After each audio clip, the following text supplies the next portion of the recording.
खरं तर बीडचं जेल आणि रोज नवा खेळ. तुम्ही गोळ्या खेळायच्या त्या भानगडीत पडूच नका आणि तुम्ही मला एवढं सोपं समजू नका. मराठी 1 मिनिटात तुमचा माज उतरवतील, 1 मिनिटात. काय गुंडागिरी दादागिरी कोण घंटे भेटय त्याला? याला चॅनलवरती मी हा विषय बोलतोय आणि जबाबदारीनं सांगतोय. तुम्ही ती वेळ येऊ देऊ नका. आता ऐका सुखी कोणी, कुटुंब कुठं, माणूस कुठं, पांढरा फकाट होऊन आलाय. ती एक 3 पिक्चर होता बघा, त्याच्यात एक डॉक्टर तसाच दिसतोय. मी हे महत्वाचा विषय सांगतोय गेले चॅनलला. शिंदे समितीची मुदत 2-4 दिवस झाली संपून गेली. मुदत द्यायच्या ध्यानात नाही उपसमितीच्या. झोपा काढती का उपसमिती? कशाला म्हणून ते पापड खाती काय तिथं? पांढरे नुसते गुलाबजामू खाती. 2-2 चमचे त्याला ते काड्या लावलेली इकडून गुती तिकडून गुती पांढरे गुलाबजामू खायला बसला का तुम्हाला तिथं? 4 महिने झाले तर अहवाल पडून पुण्यात घ्यायचा नाही सरकारला. 15 लाख नोंद येत अशी माहिती. त्याच्यात 42 लाख मराठा एकट्या पश्चिम महाराष्ट्राला जातोय. नाही न्यायचा तुम्हाला. मराठ्यांच्या अंगावरती घालायसाठी वाद निर्माण करून द्यायचे, यासाठी उपसमितीचे विखे पाटील साहेब बसवलेत काय तिथं? आणि त्यांचे जे गुलगुल गप्पा हाणायचे आणि मराठीच्या अंगावरती घालायचे. वारे उपसमिती त्याला अधिकारीच मोजत नाहीत. कशाला बसले जाऊ मुख्यमंत्री म्हणून तुम्ही आणि उपसमितीवर विखे पाटील म्हणून का बसलात तुम्ही? खराचे भक्त म्हणून समजणारे त्यांच्याविषयी कोणच आवाज उठवत नाहीये. किती श्रद्धा अंधश्रद्धा ठेवायची राव. बाबा मला मोठं होऊन गेले ना, टपुरे सगळे, त्याच्याकडे बारकुलं गिरायचंच नव्हतं. सगळे टप्पू ठोकळे होते. निवार पैसे होले, करोडपती आमके त्यांचे. ते नाही 2 काढे सगळे. आणि ते काही ते म्हणलं की मोठं होईल म्हणलं हे काना प्यायला लागले. तुमची तब्येत कशी?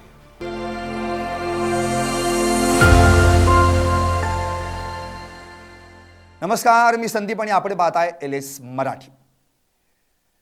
खरं तर बीडचं जेल आणि रोज नवा खेळ असं आता महाराष्ट्राला जवळपास माहीत झालंय. कारण की रोज काही ना काहीतरी नवीन किस्से, नवीन कारनामे या बीडच्या जेलमधून बाहेर पडत असतात.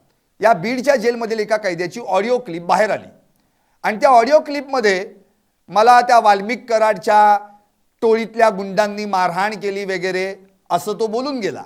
पण त्या जोडीला त्यानं उल्लेख अशा व्यक्तिमत्वाचा केला ज्या व्यक्तिमत्वाचं नाव केवळ महाराष्ट्रात नव्हे तर जगभरात आहे. अर्थात मराठा आंदोलक, मराठा नेते मनोज जरांगे पाटील.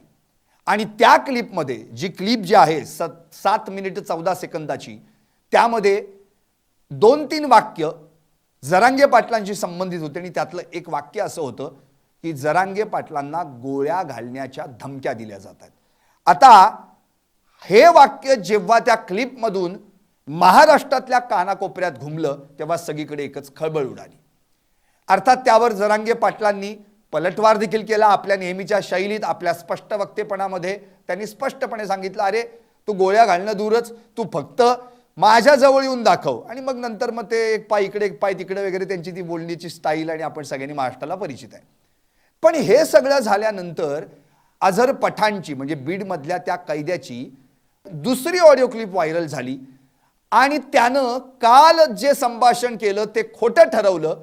आणि आज तर तो पट्ट्यात थेट म्हणतोय की जरांगे पाटलांचा काही विषय झालेला नाही, त्यांचं काहीच नाही.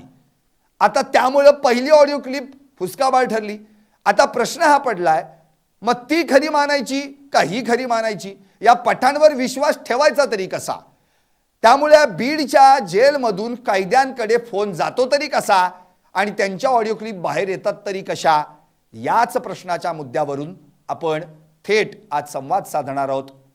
अर्थातच मनोज जरांगे पाटील. पाटील साहेब, आपलं LS मराठीमध्ये हार्दिक स्वागत.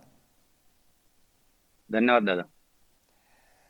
दादा, एक महत्त्वाचा मुद्दा हाच आहे की मुळात तुम्हाला अशा धमक्या काही याच्या आधी काही नवीन नाही आहेत. बऱ्याचशा धमक्या आल्या, तुम्ही बऱ्याच धमक्या पचवल्या, उत्तरही दिली. आता तर या कैद्याने दिलेली जी धमकी आहे, काल दिली ती आज खोटी ठरवली. आणि यामध्ये तो असं म्हणतो की आता तर काही जरांगे पाटलांचा याच्यात विशेष नाही आहे, उनका कुछ भी नहीं है, उनका कुछ विषय नहीं है इसमें, असं म्हणतोय.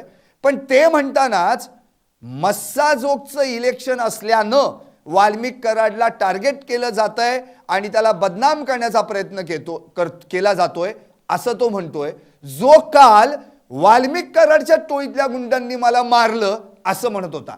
हे 24 तासात एकदम बदल कसा काय झाला? हे घुमजाव कसं काय घेतलं? काय वाटतंय तुम्हाला?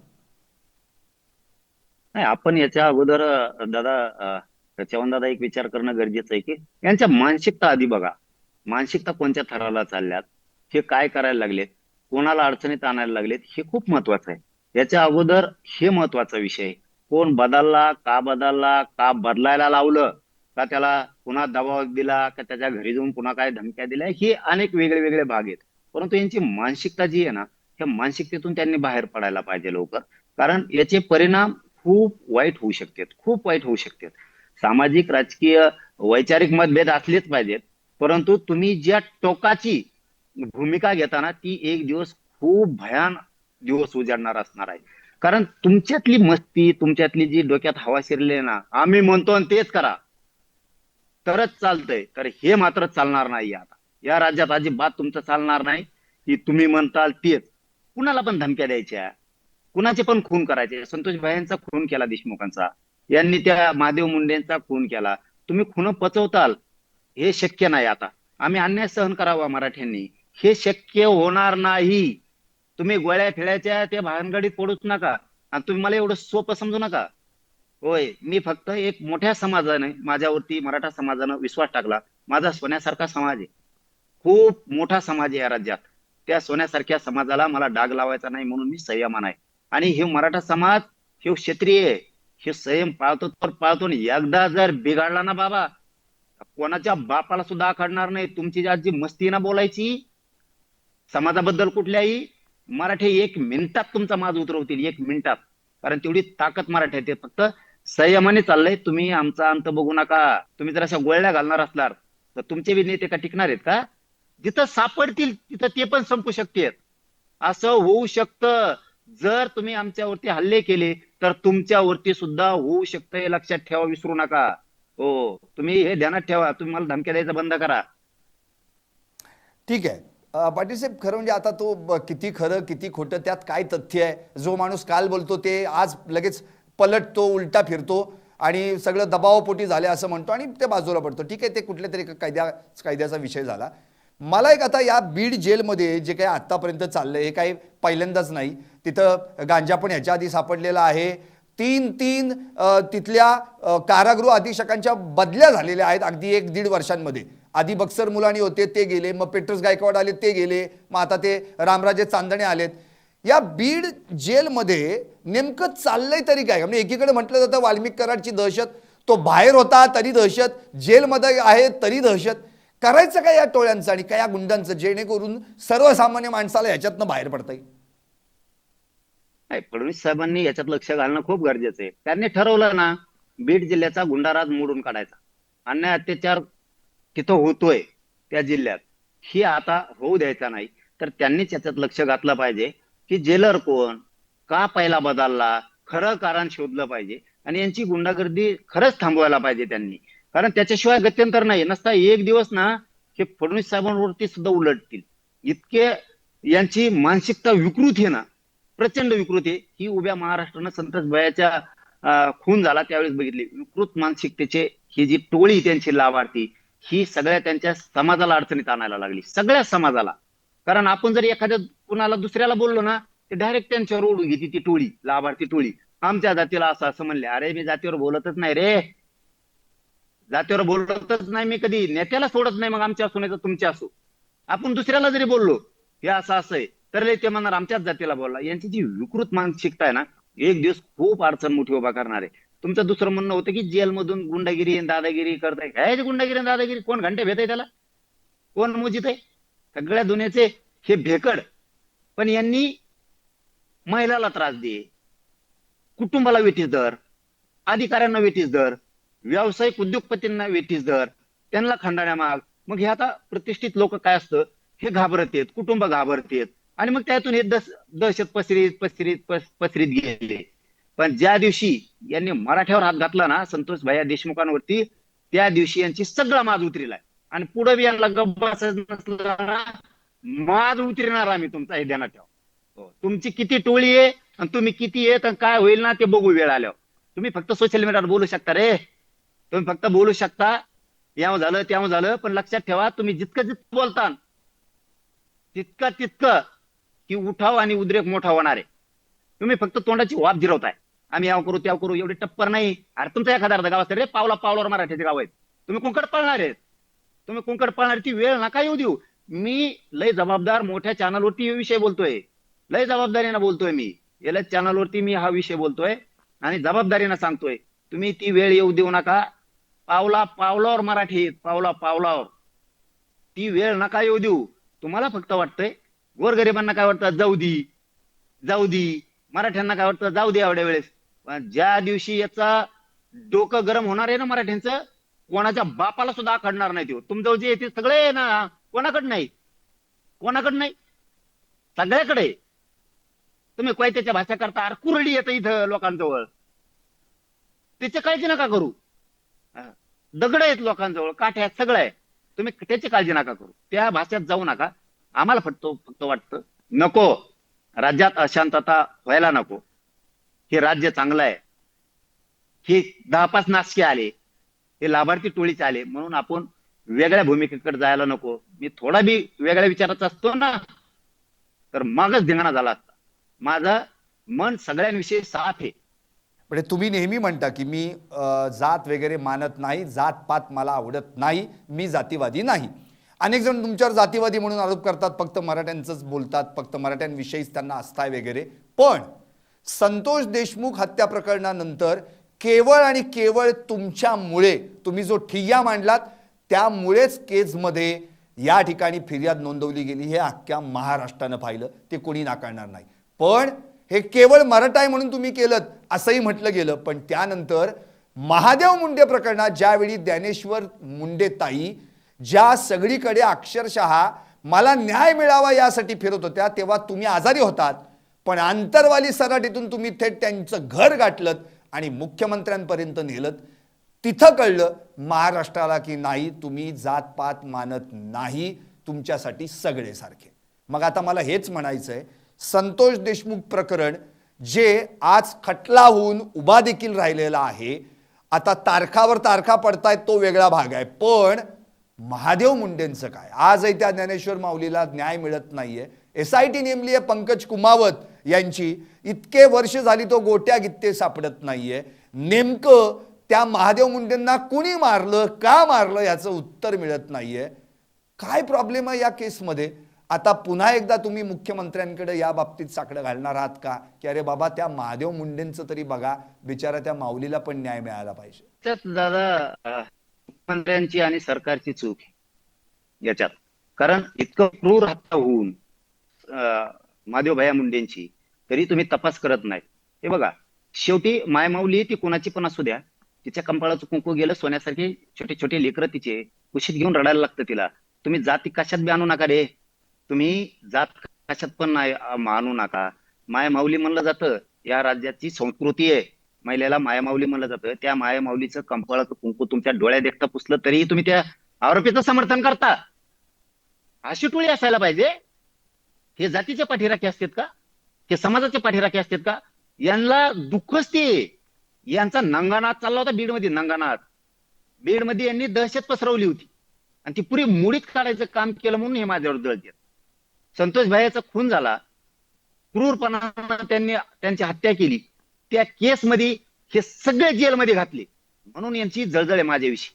यांना वाटतं आमचा माणूस घातला जेलमध्ये. असल्याला काय माणूस मानता का तुम्ही? जो माणसाची क्रूर हत्या घडतो त्याचं समर्थन करून मोर्चा काढता का? ते सुटत नसतं, ते सरळ आता जेलमध्ये. तुम्ही जितके येडेवून करणार ना, तितके तुमचे नेते मी संपिणार राजकारणातून. तुम्ही जवळ बोलायचं बंद करत नाहीत, तुमची जी बुळबुळ आहे ना गोतल्या आळ्यावणी, ती जवळ येत न करताना तुम्हाला तरफडायला लावणार आहे मी. तुम्ही मराठ्यांचा नाद करू नका. या राज्यात तुम्ही मराठ्यांवरती लय अन्याय केला. बीडमध्ये तुम्ही खूप दहशत निर्माण केली. तुम्ही इतका नंगानाच केला होता, तो थांबवलाय आणि तुम्ही इथून पुढे मराठ्यावर करूनच दाखवा. मग तुमची कशी जिरवितो बघा. तुम्हाला नाही मोक्यात घालून ज्याला सडीलं ना, तर आपलं बी नाव मराठा नाही. आपण बी जरांगे पाटील म्हणत नाहीत आपल्याला, सुद्धा लक्षात ठेवा तुम्ही. आता ऐका की कोणी कुटुंब कुठं, माणूस कुठं, पांढरा फकाट होऊन आलाय. ती एक 3D पिक्चर होता बघा, त्याच्यात एक डॉक्टर तसाच दिसतोय. हे यातले वाईट दिवस म्हणाले तुमच्यावर माहिती आहे ना, ह्या खरजुल्या कुत्र्यामुळं. हे खरजुले कुत्रे आहेत ना लाभार्थी टोळीतले, हे गप्प बसू देत नाहीत, मोठेपण देतात मोठेपण, आणि हवा चढीत येत. आमचा याव आमचा त्याव, हत्ती आणला, कुत्रा आणलं मिरवणुकीला, गाढव आणलं मिरवणुकीला. ही जी असला नंगानाच चालला ना, याच्यामुळे ते जास्त अडचणीत यायला लागले आणि त्यांचे नेते सुद्धा अडचणीत यायला लागले. नेते तर डोकं बधीर झालेले, जी लाभार्थी टोळी बोलल तसंच वागतेत.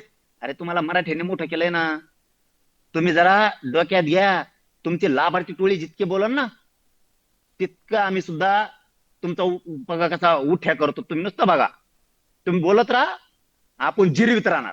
पाटील साहेब, आपण थोडंसं आता मराठा आरक्षण या विषयाबद्दल बोलूयात. मंत्री राधाकृष्ण विखे पाटील यांच्या कामावर तुम्ही खुश आहात का? मराठा आरक्षण उपसमिती जे काही आतापर्यंत काम झालंय, तुम्ही त्याच्यावर समाधानी आहात का? कारण की ही उपसमिती स्थापन होण्यापूर्वी 2 लाख कुणबी प्रमाणपत्रांचं वाटप, आता स्थापन झाल्यावर 54,000 म्हणजे कुणबी प्रमाणपत्रांचं वाटप, हैदराबाद गॅझेट लागू झालं, अर्थात तुम्ही आंदोलन केलं, त्यातला सरकारला अक्षरशः मान्य करावं लागलं हे सगळं.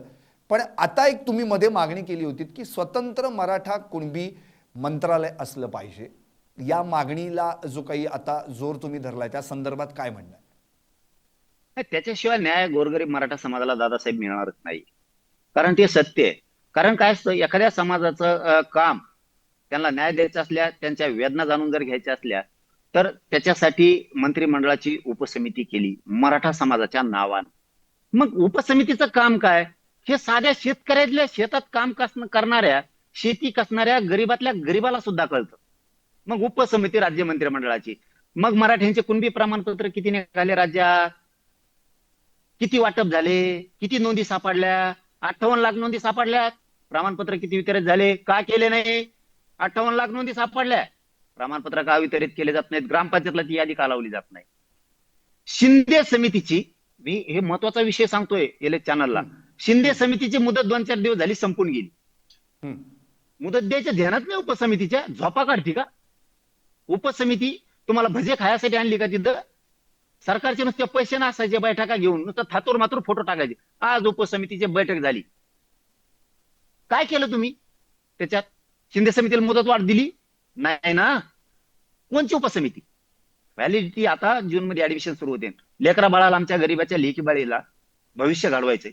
आई बाप स्वप्न बघतात, माझं लेकरू मोठं झालं पाहिजे, अधिकारी झाला पाहिजे, त्यासाठी झुंजतोय ना मी. मग उपसमितीचं काम नाही?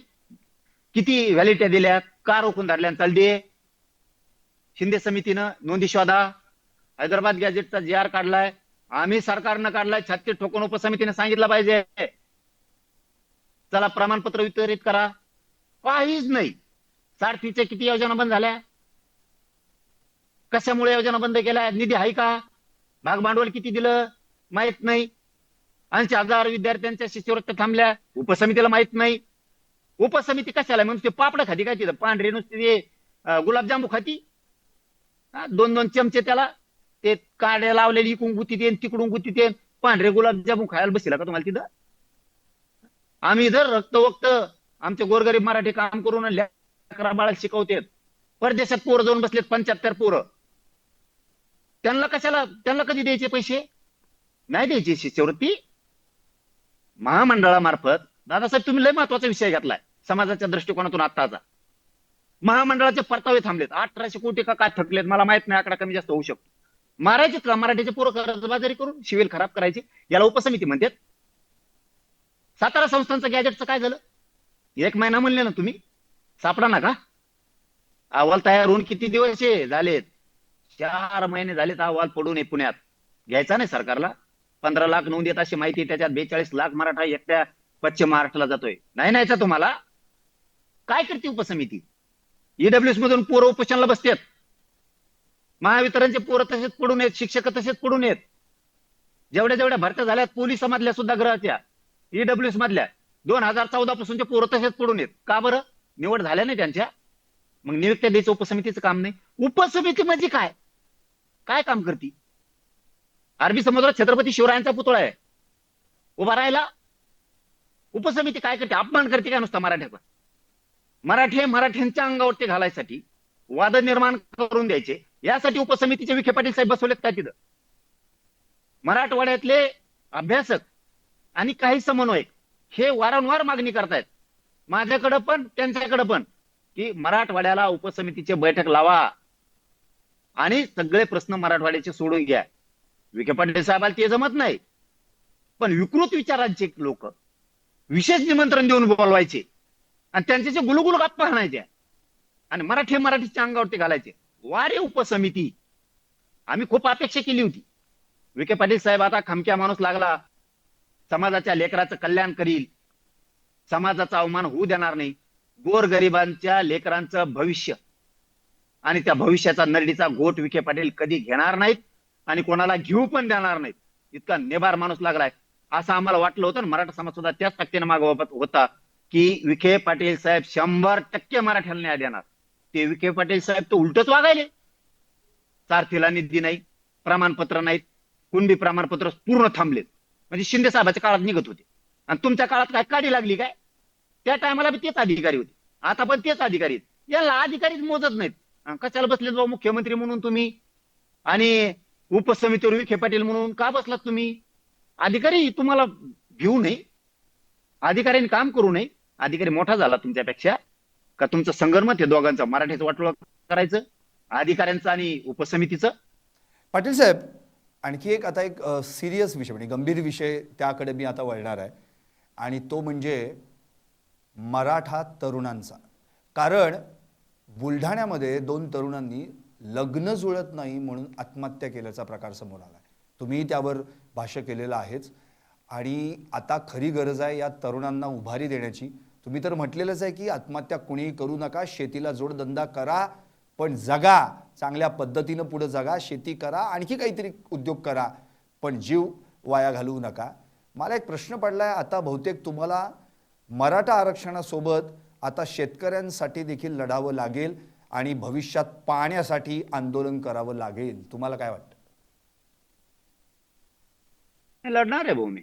आरक्षणाचा एकदा सातारा संस्थांचा जी आर निघाला की आरक्षणाचा विषय जवळपास संपत झाला. 100% मराठा समाज आरक्षणात जातोय, त्याबद्दल अडचण नाही. मी लढणार आहे, मी शेतकऱ्याचा पोरगा शेतकऱ्यांसाठी लढणार आहे. परंतु माझं प्रत्येक वेळेस कळकळीनं सांगणं असतं शेतकऱ्यांना, आपण आळशी बनायला लागलो पोरं.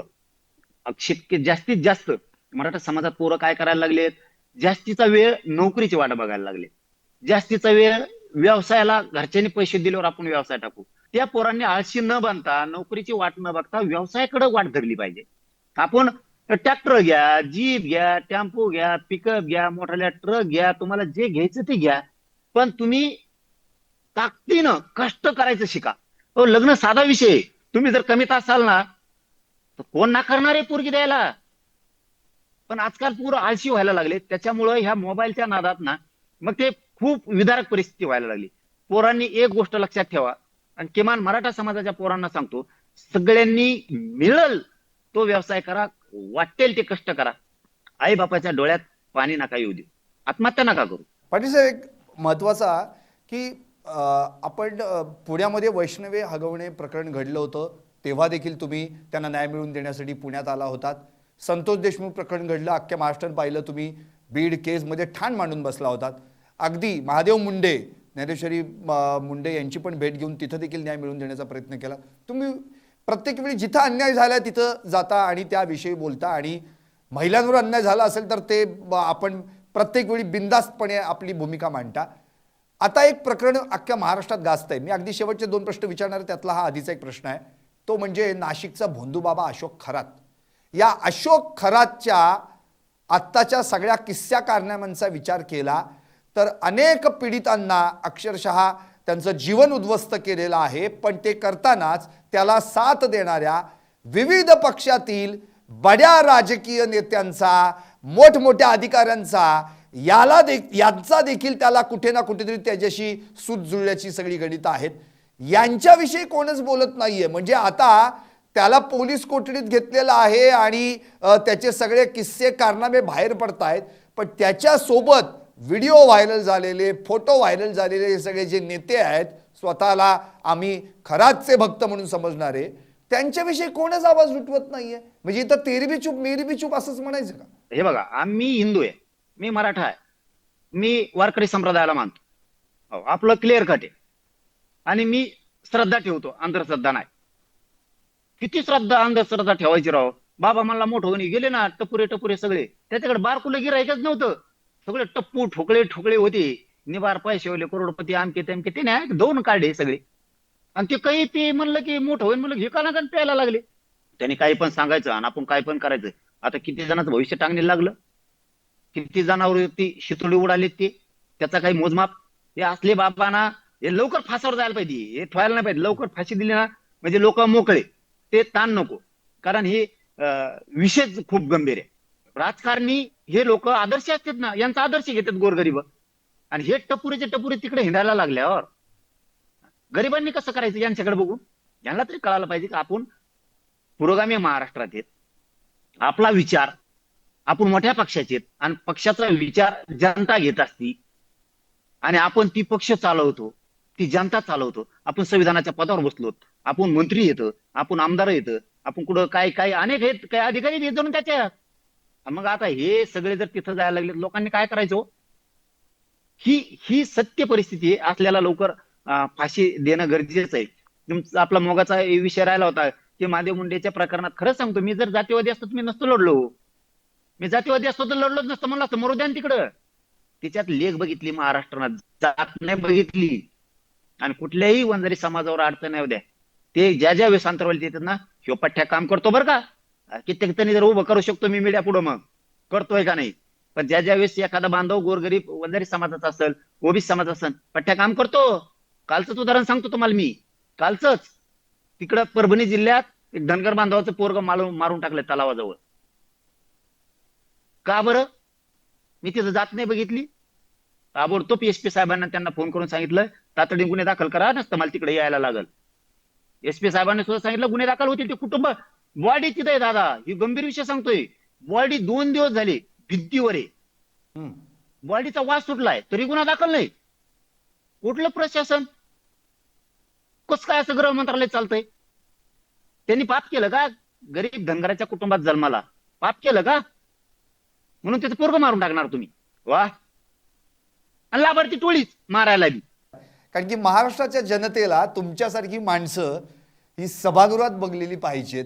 त्या ठिकाणी तुम्ही असणार तर आपला आवाज घुमणार असं प्रत्येकाला वाटतं. मराठा समाजातील अनेक बांधवांना असं वाटतं की मनोज दादांनी खरंच राजकारणात उतरूनच आता हे सगळं काम करायला पाहिजे. कारण की ज्याला आपण म्हणतो ना, चिखल साफ करायचा असेल तर तुम्हाला गटारातच उतरावं लागेल. तर आता प्रश्न असा आहे, जर तुम्ही आत्ता 2024ला निवडणूक लढता लढता थांबलात तुम्ही अक्षरशः, म्हणजे आता लढायचं आणि तुम्ही तो निर्णय घेतलात, पण 2029चं काय? कारण की कधी ना कधीतरी मनोज जरांगे पाटील आणि मराठा समाज या सगळ्यांना, किंवा तुम्ही तर काही म्हणजे जात भेद धर्म हा प्रकारच मानत नाही, सगळ्या महाराष्ट्राला न्याय मिळवून देण्यासाठी तुमच्यासारखी माणसं सभागृहात दिसायला हवीत. त्यासाठी काय करणार आहात? पक्ष स्थापन करणार आहात आपला, का आणखी काही एक वेगळी आघाडी निर्माण करणार आहात, की आता खूप झालं, आता स्वतःच उतरायला पाहिजे, त्याशिवाय पर्याय नाही? काय निर्णय असणार? नाही, मला जास्त दादासाहेब राजकारणाचं खरंच नाद नाही जास्त. मला सामाजिक काम करतोय मी, समाज मोठा करतोय, समाजाचे लेकरं मोठे करतोय. हो, पण एक गोष्ट खरी की मला चीड आहे. शेतकऱ्यांचे प्रश्न सुटत नाहीत म्हणजे मला चीड 100% येणार. कारण मी शेतकऱ्याचं पोरग आहे. मी ती वेदना गावखेड्यात बांधावरती बघतो. प्रशासनात गेल्याला खरी गटार साफ करू शकतो. राजकारणात जाऊन मला नाही वाटत की गटार साफ होईल, पण प्रशासनात गेल्यावर गटार 100% साफ होते. आपल्याला डायरेक्ट खालच्या माणसाचं, एकदम शेतकऱ्याच्या माणसात सुद्धा काम करता येते. डायरेक्ट ग्राउंडवरच्या गरीब जनतेची सेवा करता येते. त्यासाठी अधिकारी होणं गरजेचं आहे, प्रशासनात जाणं गरजेचं आहे. 60-70 वर्ष बिनफिकीर कोणचं सरकार येऊन दे नाही जाऊन दे, सही करायला आपला. मला तिथं मराठ्यांचे पोरं पुरी IPS IAS झालेले बघायचे, कलेक्टर, SP, PSI, तहसीलदार, मोठमोठ्या हुद्द्यावरती डॉक्टर झालेले बघायचे. मला CS झालेले बघायचे, मला रेल्वे खात्यात बघायचे, जलसंपदा, कृषीमध्ये बघायचे. सगळे जेवढे काय विभाग आहेत त्या विभागात मराठा समाजाचे पोरं पुरी लेकरं बाळ झालेले बघायचे. कारण 50-60 वर्षे आमच्या दारात लाल दिवा आला पाहिजे. ही लाल दिवा 4-5 वर्ष राहतो. ती लाल दिवा आला ना, शान कुत्र्यासारखे दारात उभा राहतात. मग साहेब तेवढी सही करा ना. माझं मराठा समाजाला तेच आव्हान असतंय. तुमची लेख ज्यावेळेस अधिकारी होईल ना, तुमच्या दारात सह्या येतील.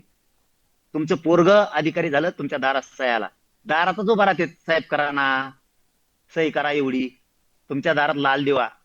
काय शान आहे त्या आईची आणि बापाची, त्या समाजाची किती शान आहे. आणि ते लोक जास्त घडवायचे हे माझ्या डोक्यात आहे, अधिकारी बनवायचं. पाटील साहेब, खरं म्हणजे तुम्हाला विविध प्रश्न अनेक वेगवेगळ्या विषयांवर विचारले जातात. तुम्ही त्याची रोखठोक उत्तरं देता, आपल्या भाषा शैलीत उत्तरं देता. पण अनेकांनी तुम्हाला प्रश्न विचारले असतील, पण अजूनही कोणी हा प्रश्न विचारला नाही जो प्रश्न मी आता तुम्हाला विचारणार आहे. कारण की तो प्रश्न अत्यंत महत्त्वाचा आहे. आणि तो प्रश्न नाही दादा, काय झालं आता, हे सारखे सारखे उपोषण झालेत आणि नाही नाटक करतायत. हे उपोषण केल्यामुळं मला जेवण पण जास्त जात. 2-3 पायऱ्या चढायचं असलं तरी मला माणूस धरायला लागतो. दादा माझ्या अंगात काही राहिलं नाही, डायरेक्ट हाडकं आहेत, काही राहिलं नाही. डॉक्टरांना सलाईन सुद्धा सापडत नाही द्यायचे, असे खड्डे पडले. शरीरात काही राहिलेलं नाही माझं, काहीच नाही. पण मी समाधानी कशात आहे माहितीये का? जाऊ दे, माझ्या शरीराचं वाटलं झालं, माझ्या आयुष्याचं वाटलं झालं, पण माझ्या समाजाचे लेकरं सुखी समाधानी झाली. मी त्याच्यात खूप आनंदी आहे. तुम्हाला विनंती हीच आहे, पण तुम्ही तुमची तब्येत जगा. तुमच्या पोटात जी आग आहे ती अर्थातच जी काही उपोषणं झाली, तुम्ही जेवण सुद्धा कधी केलं नाही, वेळेत कधी तुम्हाला जेवायला मिळालं नाही, अर्थात त्यामुळे तो तुम्हाला त्रास होतोय. पण तुमच्या हृदयात जी आग आहे ना ती मात्र कायम प्रज्वलित राहावी. ती केवळ मराठा समाजासाठीच नाही, तर देशातल्या प्रत्येक सर्वसामान्य माणसासाठी ती आग ऊर्जा बनून खरं म्हणजे भविष्यात उपयोगी पडणार आहे. आणि मगाशी मी तुम्हाला जो प्रश्न केला होता की राजकारणाच्या बद्दल काय, तेव्हा तुम्ही जे उत्तर दिलं ते मला खरंच खूप भारी वाटलं. आणि त्याचा फक्त मी पुनरुच्चार करणार आणि इथं आता आपण थांबूयात की मला राजकारणाचा नाद नाहीये, पण मला चीड नक्की आहे. जर गटारात उतरायचंच असेल आणि साफच करायचं असेल तर राजकारणाच्या माध्यमातून नाही, प्रशासनाच्या माध्यमातून केलं पाहिजे. 5 वर्ष दिव्याच्या मागं लागून पुन्हा एकदा पलटी मारण्यापेक्षा 50-60 वर्ष प्रशासनात अधिकारी बनून आपण आपलं हित, आपलं भविष्य घडवू शकतो. आणि ते मला करायचंय. हे उत्तर अतिशय उत्तम होतं. मी तर म्हणतो केवळ मराठा समाज नव्हे, संपूर्ण वेगवेगळ्या समाज बांधवांनी, मग कुठल्याही जाती धर्माचा असो, त्यांनी आपल्या मुलांना घडवावं, शिकवावं, मोठं करावं, प्रशासनात पाठवावं, चांगले अधिकारी बनवावं. आणि त्यासाठी मनोज जरांगे यांच्यासारख्या व्यक्तिमत्वाचं मार्गदर्शन घ्यावं. तुमचा लढा मराठा आरक्षणासाठी आहे, तर तुम्ही लढतायच, त्याचं उत्तरही तुम्ही दिलं. तुमचा लढा केवळ त्यासाठी नाही, तर आता भविष्यात शेतकऱ्यांसाठी सुद्धा लढावा लागेल, तोही तुम्ही लढणार आहात. गोळ्या घालू, धमक्या येत आहेत वगैरे जे काही सगळं घडलं त्याला देखील तुम्ही खंबीरपणे उत्तर दिलेलं आहे. आणि सगळ्यात महत्त्वाचा मुद्दा म्हणजे जो तुम्ही मांडलात तो म्हणजे कोणीही आत्महत्या करू नका. जीव हा एकदाच, परत तुम्ही गेलात की आपल्या आईवडिलांना दुसरं कोणीही नाही. त्यापेक्षा कामं करा, आयुष्य बनू नका. या सगळ्या तुमच्या मुलाखतीचं सार जे काही मला आता मिळालंय ते LS मराठीच्या माध्यमातून प्रत्येक तरुणानं आत्मसात करावं, एवढंच माझं म्हणणं आहे. तुमचा वेळ एवढ्या सगळ्या व्यस्त वेळातून आम्हाला तुम्ही दिलात आणि तुमचे विचार ऐकवलेत. मला तर खूप आनंद आहेच. LS मराठीचे प्रेक्षक तुमची मुलाखत पाहतात त्यावेळी तर त्यांना ते खूपच नक्कीच भावेल. पण एवढं नक्की आहे, तब्येतीला जपा. तुमच्यासारख्या माणसांची, तुमच्यासारख्या विचारांची आज केवळ मराठा समाजाला नव्हे, आज देशातल्या प्रत्येकाला गरज आहे. तब्येतीची काळजी घ्या, एवढंच सांगतो आणि थांबतो. धन्यवाद. पाहत रहा नक्की भाऊ, नक्की. धन्यवाद.